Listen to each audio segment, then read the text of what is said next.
आमे आउ कथा आगको नवानी विषयवस्तु सर्वप्रथमे जहाँ को आमर जीवन सर्वश्रेष्ठ शब्दटी आम आज जीवन गंठी धन करवा। ओम गुरु ब्रह्मा गुरु विष्णु गुरुदेव महेश्वर गुरु साक्षात् परम ब्रह्म तस्मै श्री गुरवे नमः। श्री गुरु आज आम देखिले जिते जिनस हूँ मूल जिनस गुरु आम गुरु ब्रह्मा गुरु विष्णु गुरुदेव महेश्वर कहूचे हेले आम तांको देखिने जानिने। गुरु ब्रह्मा किए देखा हम आम देखा हम गुरु ब्रह्मा किए आम देखा हम जी देखे से आम सदगुरु। अरे गुरु ब्रह्मा ब्रह्मा पर सृष्टि सर्जना करछि ब्रह्मा सृष्टि सर्जना करछि आउ हेले सृष्टिटा कोडा ना एटा गोटे सृष्टि तो निज तू एक सृष्टि हिचु जो सृष्टि हिचु तार ठिकानाटा धरे ब्रह्मा सृष्टि सर्जना ब्रह्मा किए बापा बिंदु देछि गुरु विष्णु पालना करे माँ से महेश्वर आम हेले महेश्वर मही उपर आम आम आउे गुरु ब्रह्मा जा के ना आम जो आउे आमर पुओ झी जन्म होम ब्रह्मा सृष्टि सर्जिले ना जुग जुग ही मत परमानंद ब्रह्मा सृष्टि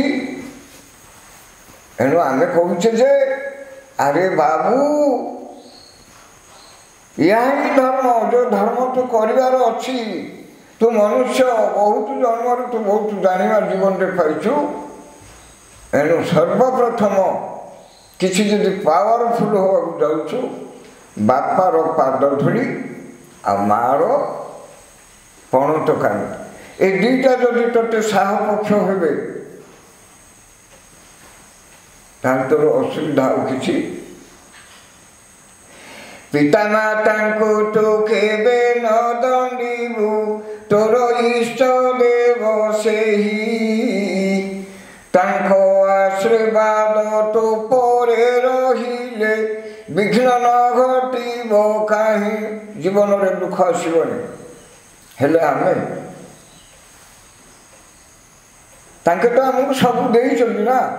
खाइबा पीवा पिंधिबा आम पे केते दियो देवता से आम मला जे आम नाटी नाटुणी मन गल धरिकी कहबे किंतु एटी लगे जो तांके कले तांको आम कोन दवा ना जेतोले तार शरीर अवश्य ही पड़ी जीवो सेतोले एका झाड़ा है गला हेटे किने सफा करला खुशी रे आ नहले कह तुम बापा हगिमुटी बंधे घर नियो तुम बापार सेवा तुम कर मुझे लुगापटा धोबी ए विचारटा को काटिया एका गुरु करिया पड़ुछि गोटे परिवार तैयार होछि गोटे स्वामी आ गोटे स्त्री की लेकिन ए दुजर उत्तम बुझाणा जदि से घरे अच्छी से घर सब परिवेश उत्तम आ विचारधारा उत्तम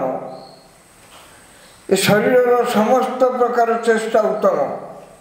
ए उत्तम दुईटा जाक जब स्त्री पुरुषर उत्तम विचार ना पड़ आसला से जो परंपरा तैयार हो उत्तम रेखा चलो भल ना ना केते बेले उत्तम कथटा खोजि उत्तम कथटा केमती खोज ना गीता धरिकी पढ़ीदेव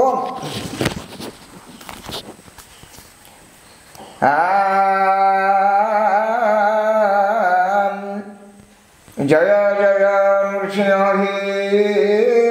कर्म कर्मदाता तुम हमको लागो ये सेना ए संसार चिंता पुराणटा ମୁଁ ପଢ଼ିଲି ବଢ଼ିଆ ଷ୍ଟାଇଲରେ ଆକା କଥା ପଢ଼ିଲି ଭଗବାନ ନା କିନ୍ତୁ ଭଗବାନଟା କ'ଣ ମୁଁ ଜାଣିନି ମୁଁ ତ ଜାଣିନି ଆଉ ନୃସିଂହଙ୍କର ମୁଁ ରୂପ ଦେଖିଛି ଚିତ୍ର ଦେଖିଛି ଆଉ ସେ ଆସୁଛି ଭଲ ମନ୍ଦ କହୁଛି ବୁଝଉଛି ପିଠି ଆଉଁସେଇ ଦେଉଛି ବୋଲେ ସେ ଡାକିଲେ ଆସୁଛି ଖାଲି ପୂଜା ପାଠରେ ଏକା ଆମର ଦିନଟି ପଳେଇଲା ହେଲେ ଆମେ ଆଜି ପର୍ଯ୍ୟନ୍ତ ନୃସିଂହ ମହାପ୍ରଭୁ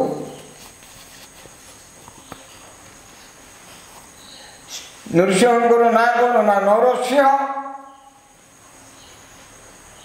ଆରେ ତୁ ତ ନର ତୋ ତ ଜଣେ ପରାକ୍ରମୀ ଅଛନ୍ତି ସେ ସିଂହ ସିଂହ ନାହିଁ ନାକରେ ଶୁଙ୍ଗ ନାକରେ ଯିଏ ଯାଉଛି ସେ ଭଗବାନଙ୍କର ଗେଟ୍ କିପର ଦ୍ୱାରପାଳ ଏଣୁ ତମେ ସିଦ୍ଧି ପ୍ରାପ୍ତ ସେଦିନ ହବ ନା ପବନ ଧାରଣା ଯୋଗର ସିଦ୍ଧାନ୍ତ କାଳର ଅଟଇ ବାଟ ଏହି ମନ୍ତ୍ର ବଳେ କାଳକୁ କାଟିବୁ ପାଲଟି ରହିବ ଘଟ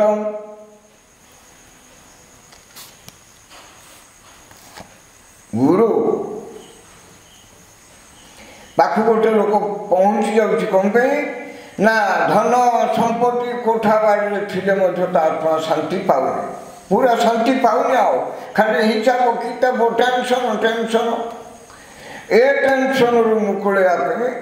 ଜଣେ ଦରକାର ସିଏ ହେଉଛି ଗୁରୁ ସେ କ'ଣ ପରାମର୍ଶ ଦେବେ ନା ମଣିଷର ବିବେକ ଜ୍ଞାନ ହେଲା ସବୁଠୁ ପାୱାରଫୁଲ୍ ଆଜି ଧନ ସମ୍ପତ୍ତି କୋଠା ବାଡ଼ି ସବୁ ଅର୍ଜିତଲା କିନ୍ତୁ ଦୁଃଖ ଆସିଯିବ ଗୁରୁ କ'ଣ ତମକୁ ଶିକ୍ଷା ଦେବେ ଆରେ ଗୋଟେ ବ୍ରାହ୍ମଣ ହେ କେବେ ବ୍ରାହ୍ମଣ ହବୁ ଯେଉଁ ବ୍ରାହ୍ମଣ ମୂର୍ଖ ପୁଣିଆରେ ଯାଇ ଭଗବାନ ବିଷ୍ଣୁଙ୍କୁ ପାଦ ଛେଚିଦେଲା ପ୍ରଭୁ ଧରି ପକେଇଲେ ଆଉ କହିଲେ କେତେ ଜନ୍ମ ମୁଁ ତପସ୍ୟା କରିଥିଲି ଯେ ବ୍ରାହ୍ମଣର ପାଦ ମୋ ହୃଦୟରେ ରହିଲା ସେ ଏଇଟିକା ଗୋଟେ ପାୱାରଫୁଲ୍ ଲାଗି ବ୍ରାହ୍ମଣ ଭଗବାନଠୁ ମଧ୍ୟ କ'ଣ ମୋଟା କି ନା ହଁ ବ୍ରାହ୍ମଣ ବଡ଼ଟା ବାମୁଣ ବଡ଼ ନାହିଁ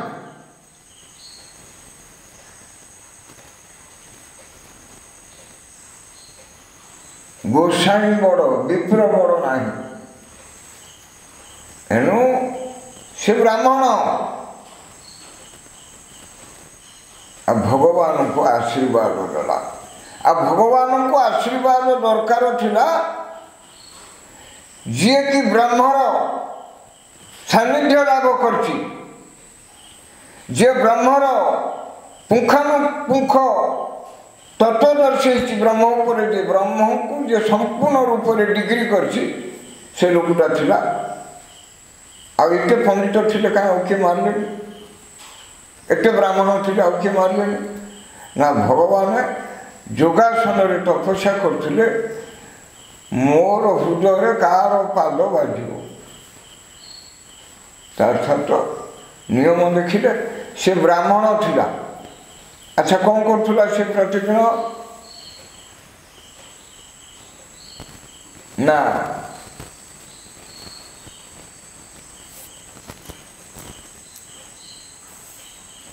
ବ୍ରହ୍ମ କ'ଣ ସେ ଗୀତା ଶାସ୍ତ୍ର ସବୁ ଖୋଜିଲା ବ୍ରହ୍ମର କଥା କିଏ ହେଲେ କହିଲେନି ବ୍ରହ୍ମ କଳା ନା ଗୋରା ନା ରଙ୍ଗ ନା କଳା ନା ତା କୁଟୁମ୍ବ କିଏ ଘର ଦ୍ୱାର କେଉଁଠି ଆଉ କିଛି କିଏ ହେଲେ କହିଲେନି ସେ ବ୍ରହ୍ମ କିନ୍ତୁ ସେ ବ୍ରହ୍ମ ର ଅଧିକାରୀ ହେଲେ ମହାଦେବ ଦେବଦେବ ମହାଦେବ ସେ ବ୍ରହ୍ମଜ୍ଞାନୀ ହେଇଗଲେ ଯୋଉ ବ୍ରହ୍ମ କୁ କୁହାଗଲା ଏକ ବ୍ରହ୍ମ ଦ୍ୱିତୀୟ ନାସ୍ତି जदि तो देखू से भितर गछ भितर सी आउ किए नुहति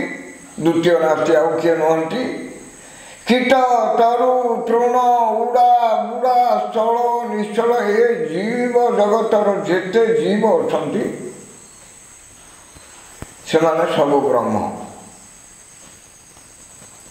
आ जोटे ब्रह्म नाही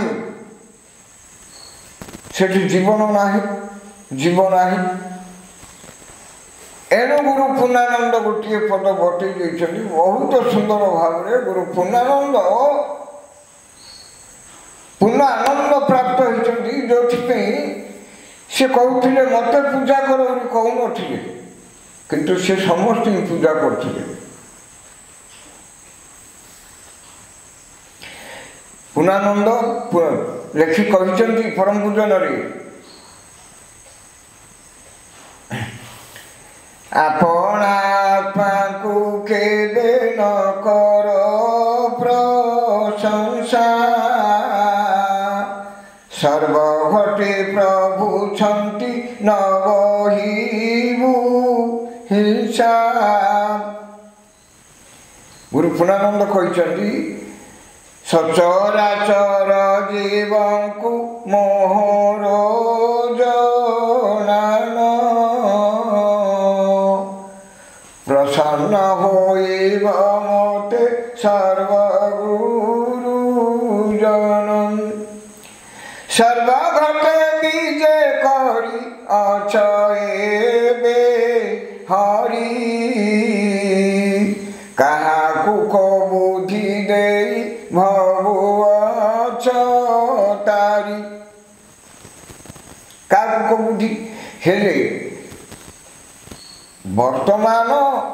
गोटे माचिसी काठी निआ अच्छी एतिकी टिके भितर निआ अच्छी जो निआ सृष्टिटा को पाउंस कर हेले निआटा कौन भारी पड़ो कि ताको आउथरे रंजक दारूर घर्षण सेठू हेले आमे जदि से भाया जदि घर्षण करवा आलुओ बाहर ये तो ब्रह्मज्ञान कथा ये ब्रह्मज्ञान जानापी अति सहज ना जो विषय वस्तु नहीं सब शास्त्र पुराण तत्व रहस्य को आज गुरु पूर्णानंद बतई देते जीव कौन परम कौन ब्रह्म कौन ब्रह्म को जानिला लोक किए आत्मा को साक्षात कर किए ब्रह्म को चिन्हवाई केते दिन दरकार ताको आसन कौन योग कौन प्राणायाम कौन ये सब विषय जो से सिद्धि प्राप्त जीव